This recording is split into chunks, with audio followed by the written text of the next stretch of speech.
Hi everyone, and welcome to episode 20 of Let's Build. And in this video we're going to continue along the lines of conversations. We're going to look at a little bit more detail of cutscene style conversations, so manipulating cameras, and we can also revisit some of the conditions and actions you can place in conversations, and also how to trigger a conversation in different ways. So obviously one way of triggering a conversation is simply to drop the conversation onto an NPC, and the player clicks on that NPC and the conversation starts. And there are other ways that can be done, and one is through triggers.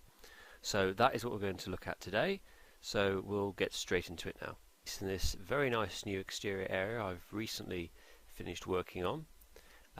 Pretty decent sized area, and it's again on the coastline. We've got this roadway running along the side here, and the player is going to be travelling along this road, and they're going to bump into someone who's going to be an additional companion for the game. There's a woman called Yasmin, and the conversation and all the setups have already been finished. What I'm going to do is just going to go through the different elements of that and how they were put together. But yeah, as you can see, pretty decent sized area. We've got this great big fortress in the centre, and that has quite a role to play in the entirety of the game. But that role will become more apparent sort of later on in the project. But for now, at this early stage of the game, it's just this imposing, great big building that is really going to sort of hopefully get the player asking questions. You know, what's going on around here? You know, who lives there? So it's something that will unravel throughout the game. So all the interior details got to be added for it. But this fortress, I should point out, is completely explorable later on in the game. At the minute it's completely sealed off. But yeah, the walls with the pathways are all completely walkable. We'll be fitting little entrance doors to these towers, so you can have full reign around the fortress, including the top of this keep here. We'll be having interior buildings inside this piece here, and more interiors inside the keep there. So it's a completely explorable area, and that will be a really good part of the game, we hope, later on. But for the meantime, no one's getting in there. It was made using the BCK construction kit, I think, or was it? No, actually, sorry, the medieval hack. Let me try and find that in the placeables list. Hack medieval city, and we just put it together using the city fortification and building and wall sections, and they're all modular pieces, so you can put them in all kinds of different combinations.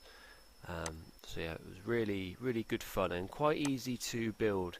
When I was doing that, I just sort of laid down all the individual components on the ground and just sort of pieced it together like a little puzzle, really. So it was really good to do.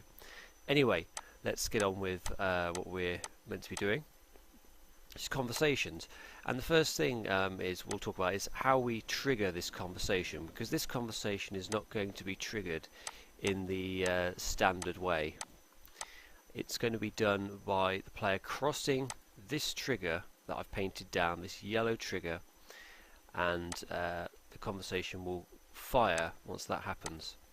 So this trigger is called a speak trigger, and you can find these speak triggers. They're stock resources with the toolset. Everyone has them. Just click on the triggers in your blueprints, on kind of the all or global tab, doesn't really matter. Click on empty and look for speak trigger, which is that one there. And when you place a speak trigger down, or any trigger in the toolset, so it could be an encounter trigger or a trigger of anything else, all you have to do is first click where you want to start, and then you need to click again at the next point, and at the next point, and at the next point, and however many other points you want there to be. But bear in mind that all these lines rotate, sort of will link to the first point that you place. So as you can see here, I've got this sharp sort of cut in here.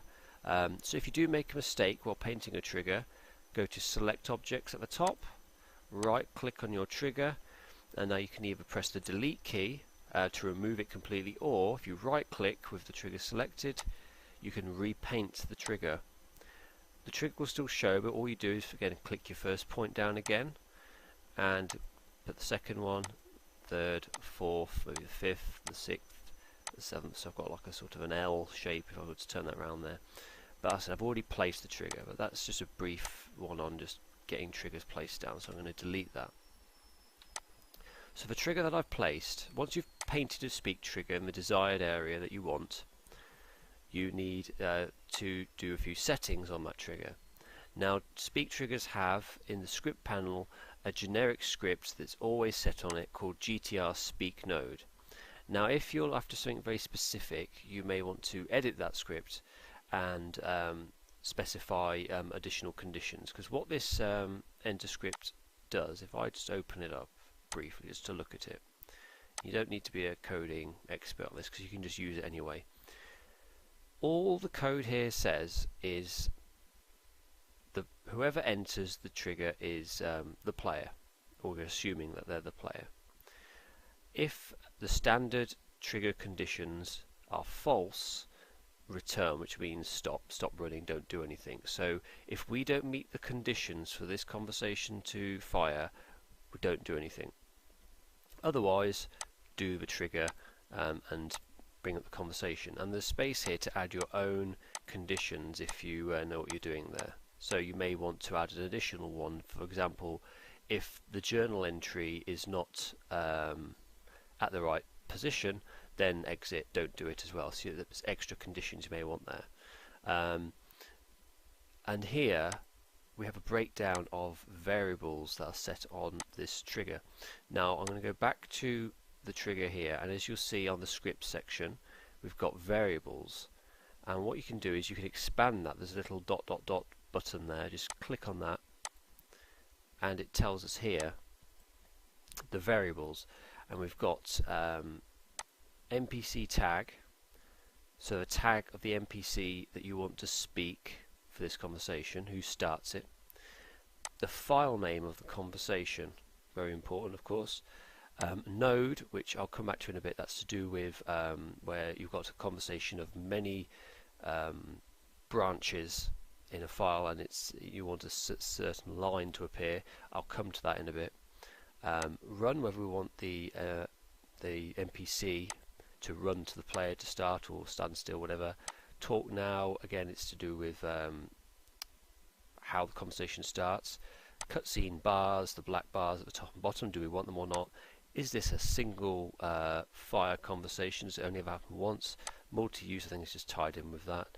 And combat cutscene is, do we want, if it's going to be happening in the middle of a battle, do we want to just make all the hostile NPCs vanish for the duration of that conversation? But what I'll do is I'll just close this for a second and go back to speak node, and you get a more detailed explanation of what the variables mean, because these are, you know, in green, it's commented out, this isn't code, and all it does is just a description of what it all does. So as we said, the variable NPC tag of the creature to make the comment must be in the area, and blank defaults to the entering PC. So if we were to leave NPC tag blank for this trigger, then when the player walks into it, they'll essentially be having a conversation with themselves. Sounds weird, but it has its uses. If you need, it's more narrative sort of conversation that you're having. And then conversation itself, so the conversation file to play. So in this case, our conversation file to play will be MS, let me make this a bit bigger, MS Coast Yasmin intro. And the conversation is right there, MS Coast Yasmin intro. And there's the conversation, which I'm just going to collapse for a minute, keep it there. Node. I'll explain node now. So node of the conversation to speak. Node indexes are set using general check node in the dialog conditionals. So there are no nodes in this conversation, and by looking at the trigger you'll also find that the node is set to 0, which basically means that there is no node. Now I'm going to open a conversation I have that uses nodes, and it's a campaign conversation. So a conversation that is available to all the modules connected to this campaign, because it's very likely that I will want this conversation used in every single one, and it's the banter conversation. I often create one of these, and it's essentially one-liners, just single comments that your companions might make as you're adventuring around. Occasionally it may be a multi-branched conversation, but more or less they are one-liners, and all these are single line, as you can see, in dialogue line, so they're all just one line. And on each one in comments you can see that I've put what node number it is, so node 1, node 2, node 3, node 4, and 2 for node 5, which I'll explain in a moment. Now, although I've put that in comments, I've also had to, in the conditions tab, so the condition for the line to appear is node 1, general check node, needs to be at 1, so it needs to hit a trigger with the node set to 1, otherwise it won't fire. And also I've put another one in there that's pretty straightforward, to check that a certain companion called Brandir is in the party. So that's what I've done there. And I didn't explain these bars in the last video here, the AND. Now by default, if you add multiple conditions to a line, they will always say AND. Now say you want it to be something or something else, only one condition needs to be met.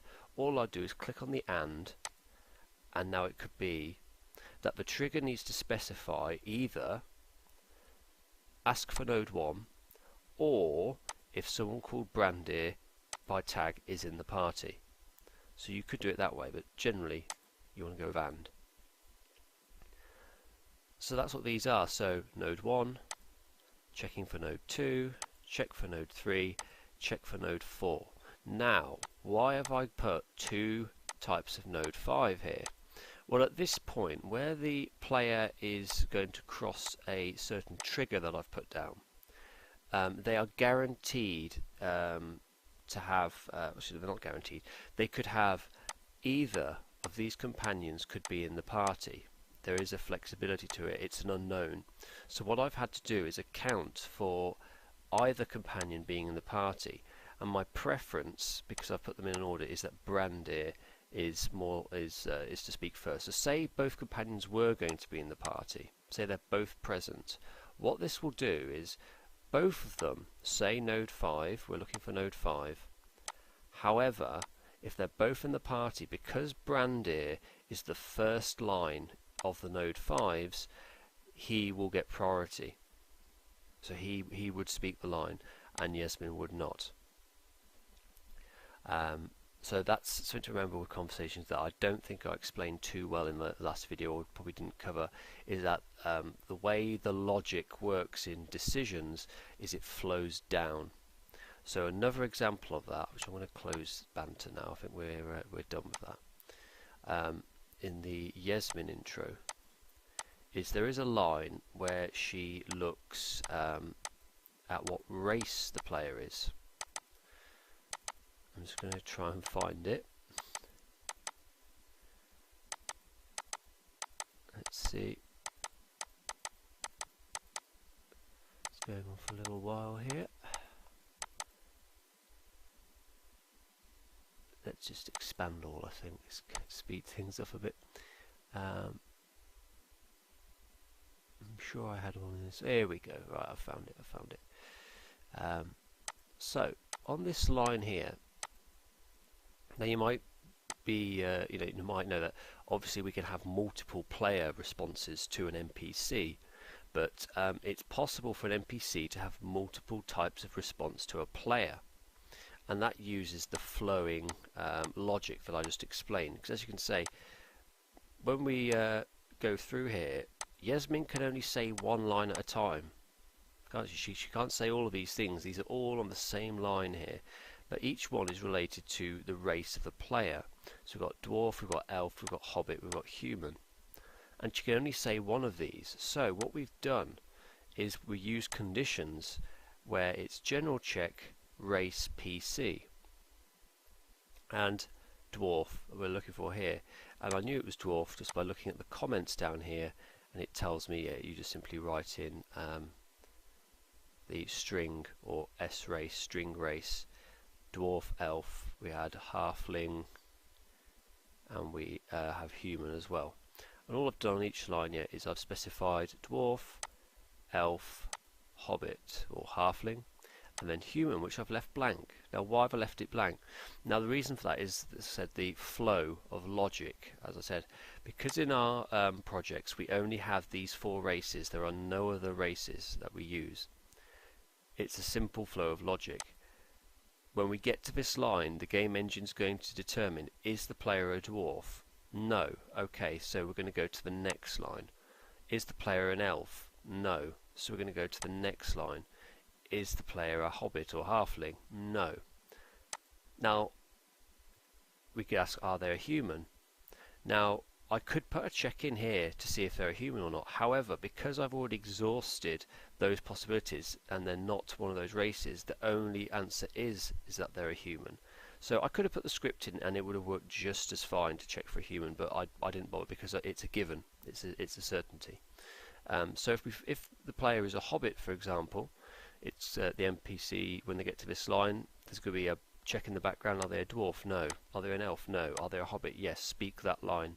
So that's how the logic works. That's how you can have multiple lines for an NPC, but you just need to have them in a flowing order of logic. So I hope that covers that. And I think we've covered the speak triggers as well. So filling in the variables on triggers, it's very easy. I will quickly just show just the inputting of variables, that you don't have to be a scripting genius to do this. So I've painted my trigger down, and all I need to do is edit the variables, which is just, it gives information to the script. So the NPC tag, you always leave that top line, the name, that's fine, you leave that alone. What you've got to look at is what variable type it is. It's a string, so you need to fill in the value string box, and we'll call the NPC is called Kev. There we go. It's in, and it needs to be case sensitive, so the tag of the creature or object who is speaking. So it's Kev. Conversation, again, it's a string, so we're going to fill in value string, and we'll call it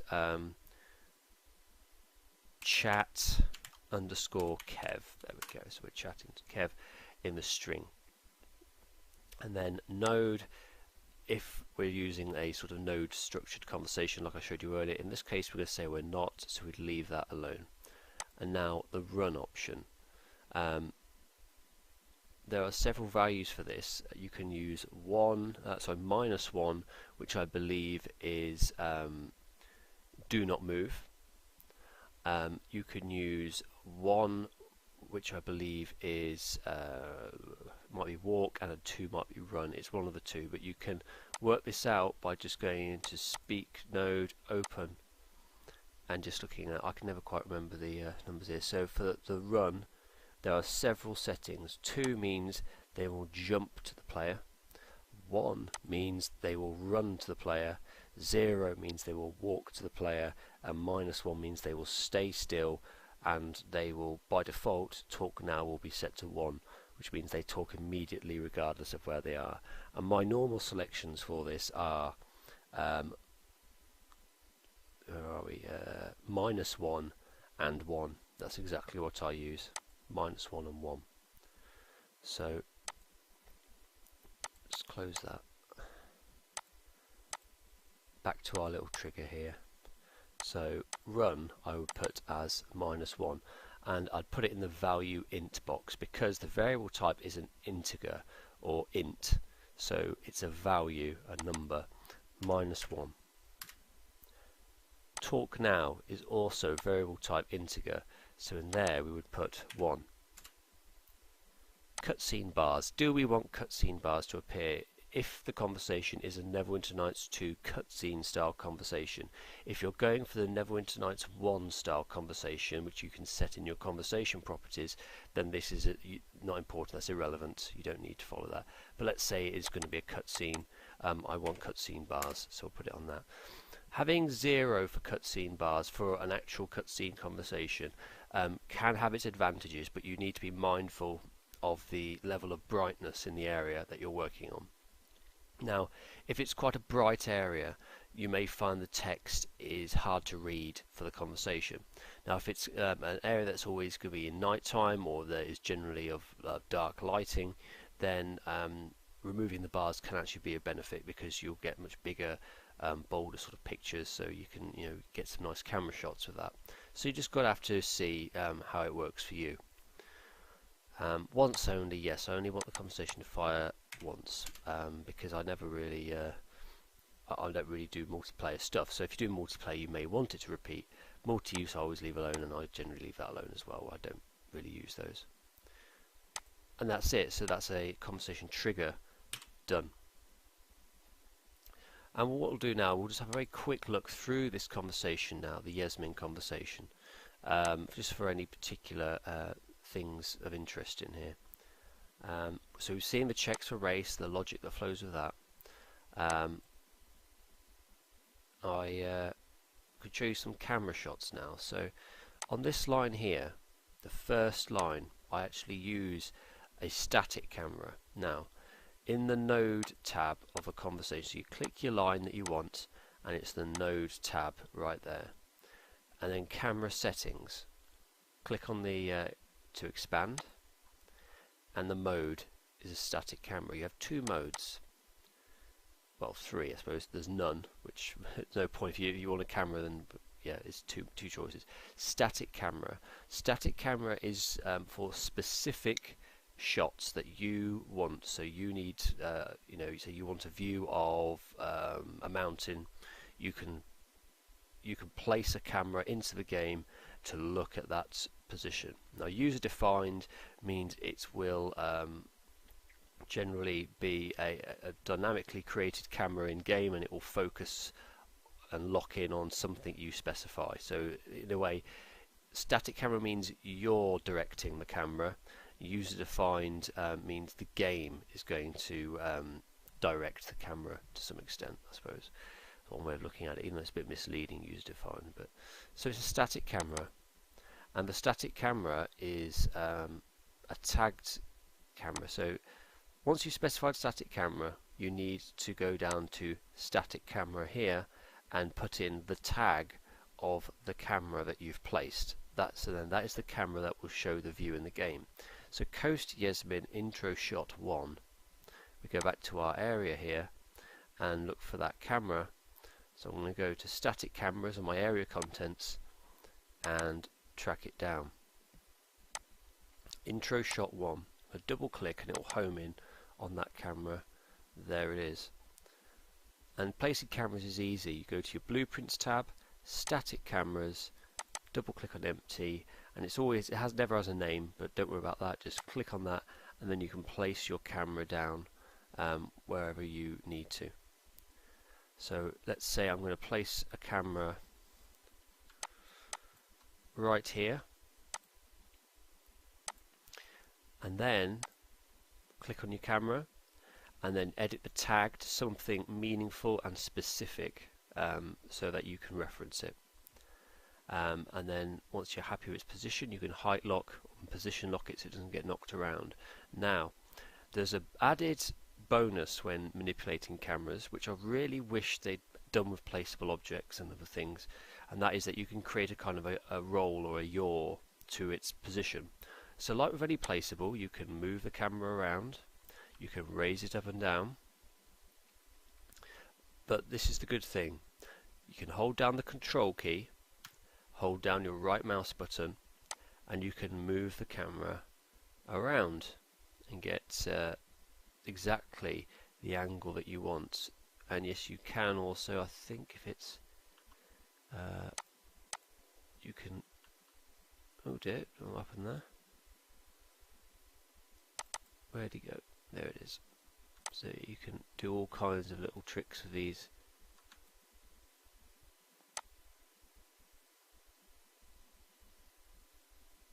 I think you can tip it somehow.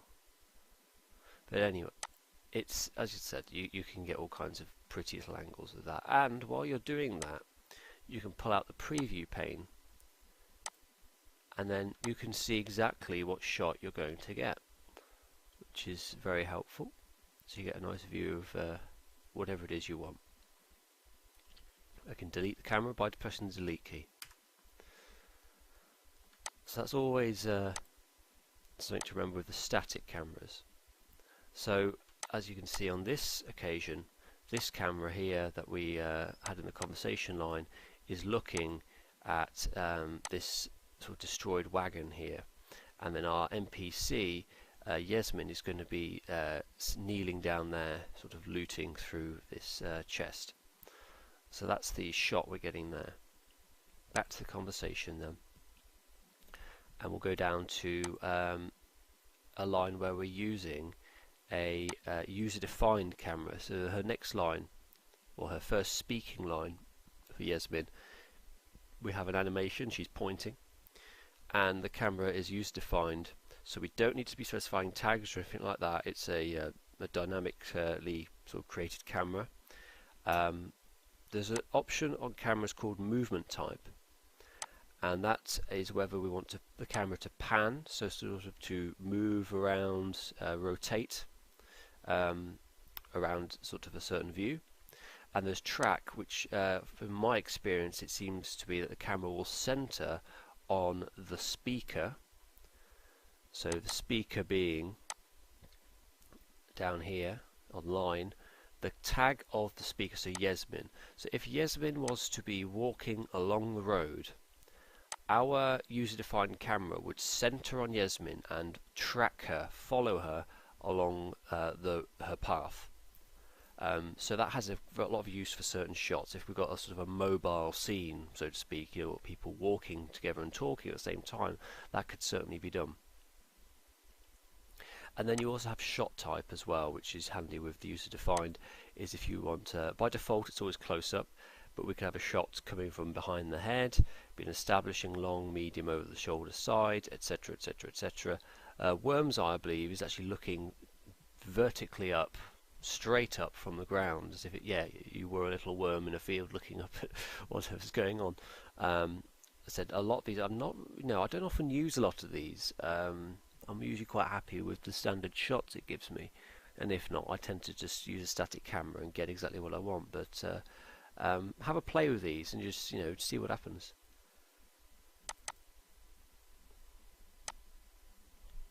So that is cameras. And I'll just quickly go over some action pieces as well. So the end dialogue node is normally where I attach my actions. So here, click on the action tab, and these are some of the things that I've done. Quite a few actions happen at the end of this conversation. So this is a script of my own. It's for adding companions. So GA Merp add companion, and it just tells the game to add Yasmin to the party. I've used a general action journal, so this one is provided with the game. General action journal, so it adds a journal entry or updates the journal. So journal entry 1, update to entry number 4 for all party members.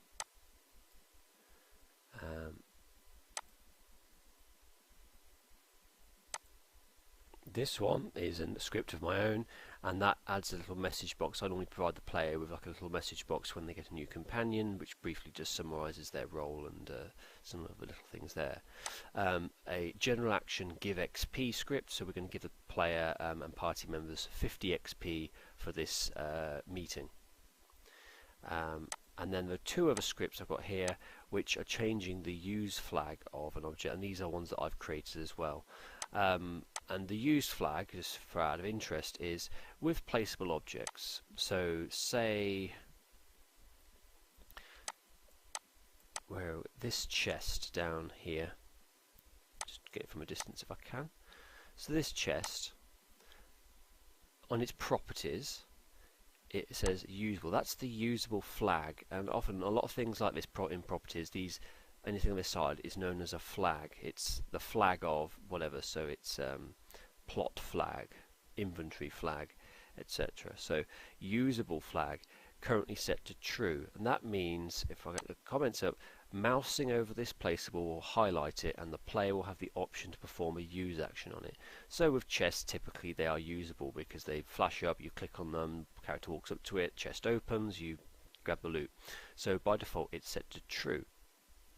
Now if I were to create a script, for example, let me find one here that says right, get the object known as quest 3 corpse and set its usable flag to true. That means that it's going to go from unusable to usable, and that's usually how I am able to get certain quests to start or actually be carried out. Is I may have a lot of the plot objects and things unusable, and then I'll create them to be usable at the point where the quest is ready to be started. Or if something has outlasted its usefulness or is not important anymore, I can change its usable flag to false, which means then it will no longer be usable. So although that chest there right now is usable, say it was just part of a quest, or maybe even after the players looted the container, I could actually put a script on it that says don't be usable anymore, so it stops flashing up for the player, so the player knows they've looted it, it's gone. So that's all that is. So those are typical sort of actions there that I might stick at the end of a conversation. So I think that journal updates, XP rewards, if we need to unlock a door or that kind of thing, or give the player an item, a reward item, or something to do a quest with, you can do it all there. So hopefully we've covered a good bit on conversations now. So if anyone has any real questions about conversations or things they think I haven't covered or want me to cover a bit more, or I've not been very clear on something, just leave a comment and I can look at that in a future video. So I'm going to stop there. I don't think this one was too long, he says, but I will certainly be back soon, and we'll continue to look at other activities maybe involving this area, quite possibly going back to our town where we're kind of getting to the point now where we're ready to start adding content, and I think maybe accompanying me through that process might be useful to some people, maybe not. But if you do have any suggestions, ideas, or anything you'd like to see more of or less of, just leave a comment or contact me through the links in the comment. So thank you very much for watching. Do like and subscribe, share with your friends in the community, and I'll see you all very soon. Thank you for watching.